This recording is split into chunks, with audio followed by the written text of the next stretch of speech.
ಕೋಡಿಕಲ್ ನಾಗಪ್ಪನ ಅಪವಿತ್ರಗೊಳಿಸಿದ ಆರೋಪಿಗಳನ್ನು ಬಂಧಿಸಿದ ಪೊಲೀಸರಿಗೆ ಧನ್ಯವಾದ. ಆದರೆ ಈ ಪ್ರಕರಣದ ಹಿಂದೆ ರಾಜಕೀಯ ಪಿತೂರಿ ಇದೆ. ಇದರಲ್ಲಿ ಓರ್ವ ಆರೋಪಿಯ ಕುಟುಂಬಕ್ಕೆ ರಾಜಕೀಯ ಪಕ್ಷದ ಸಂಬಂಧ ಇದೆ ಎಂದು ಮಂಗಳೂರು ಉತ್ತರ ಕ್ಷೇತ್ರದ ಶಾಸಕ ಭರತ್ ಶೆಟ್ಟಿ ಆರೋಪವನ್ನು ಮಾಡಿದ್ದಾರೆ. ಈ ಬಗ್ಗೆ ಪತ್ರಿಕಾಗೋಷ್ಠಿಯಲ್ಲಿ ಮಾತನಾಡಿದ ಅವರು, ಈ ಪ್ರಕರಣದಲ್ಲಿ ಬಂಧಿತನಾದ ಓರ್ವ ಆರೋಪಿಗೆ ರಾಜಕೀಯ ಪಕ್ಷದ ಸಂಬಂಧ ಇದೆ.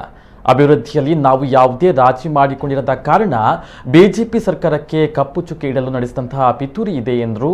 ನಮ್ಮ ತತ್ವ ಸಿದ್ಧಾಂತದ ವಿರೋಧ ಇರುವವರು ಇದರಲ್ಲಿ ಭಾಗವಹಿಸಿದ ಸಂಶಯ ಇದೆ. ಇದನ್ನು ಕೇವಲ 3 ಜನ ಮಾತನಾಡಿ ಮಾಡಿದ ಪ್ರಕರಣವಲ್ಲ, ಬದಲಾಗಿ ಹೆಚ್ಚಿನ ಜನ ಭಾಗಿಯಾಗುವಂತಹ ಸಾಧ್ಯತೆ ಇದೆ.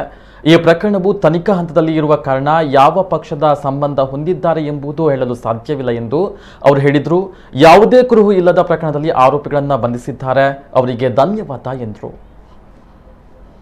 ಮಂಗಳೂರು ನಗರ ಉತ್ತರದಲ್ಲಿ ಉದ್ವಿಗ್ನ ಪರಿಸ್ಥಿತಿಯನ್ನ ಏರ್ಪಾಡು ಮಾಡಲು ಪ್ರಯತ್ನ ಮಾಡಿದಂಥ ವ್ಯಕ್ತಿಗಳು ಯಾರೆಲ್ಲ ಇದ್ದಾರೆ ಅವರನ್ನ ಬಂಧಿಸಿದಂಥ ಪೊಲೀಸ್ ಇಲಾಖೆಗೆ ನಾನು ಅಭಿನಂದನೆಗಳನ್ನು ಸಲ್ಲಿಸಲಿಕ್ಕೆ ಇಚ್ಛಿಸುತ್ತಿದ್ದೇನೆ. ಎಲ್ಲ ಒಂದು ಕಡೆ ಒಮ್ಮುಗಲಿಗೆ ಪ್ರಚೋದನೆ ಕೊಡುವಂಥ ಕೆಲಸಗಳು ಜಿಲ್ಲಾದಾದ್ಯಂತ ಬೇರೆ ಬೇರೆ ಕಡೆ ಸಣ್ಣ ಸಣ್ಣ ಮಟ್ಟದಲ್ಲಿ ಆಗ್ತಾ ಬರುವುದನ್ನು ನಾವು ನೋಡ್ತಾ ಇದ್ದೇವೆ. ಬರ್ತಾ ಇದೆಯಲ್ಲೋ ಒಂದು ಕಡೆ ಇಲೆಕ್ಷನ್ ಹತ್ರ ಬರ್ತಾ ಇರುವಂಥ ಸಮಯದಲ್ಲಿ ಇದೆಲ್ಲ ಜಾಸ್ತಿ ಆಗಿ ನಮ್ಗೆ ಕಂಡು ಬರ್ತಾ ಇದೆ. ಎಲ್ಲೋ ಒಂದು ಕಡೆ ನಮಗೆಲ್ಲರಿಗೂ ಸಹ ರಾಜಕೀಯ ಪಿತೂರಿ ಇದ್ರ ಹಿಂದೆ ಇದೆ.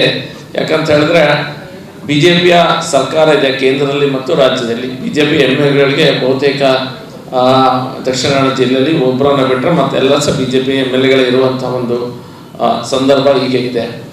ನಾವು ಇದ್ರ ಹಿಂದೆ ಇನ್ನೂ ಸಹ ಯಾರೆಲ್ಲ ಇದ್ದಾರೆ, ಕನೆಕ್ಟೆಡ್ ಪರ್ಸನ್ಸ್ ಯಾರೆಲ್ಲ ಇದ್ದಾರೆ ಅವರಿಂದ ಹೋಗ್ತೇವೆ ಅನ್ನುವಂಥ ವಿಷಯ ಸಹ ಹೇಳಿದ್ದಾರೆ.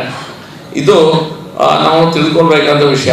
ಅದರಲ್ಲಿ A1 A2 ಯಾರೆಲ್ಲ ಒಬ್ಬರು ಇದ್ದಾರೆ.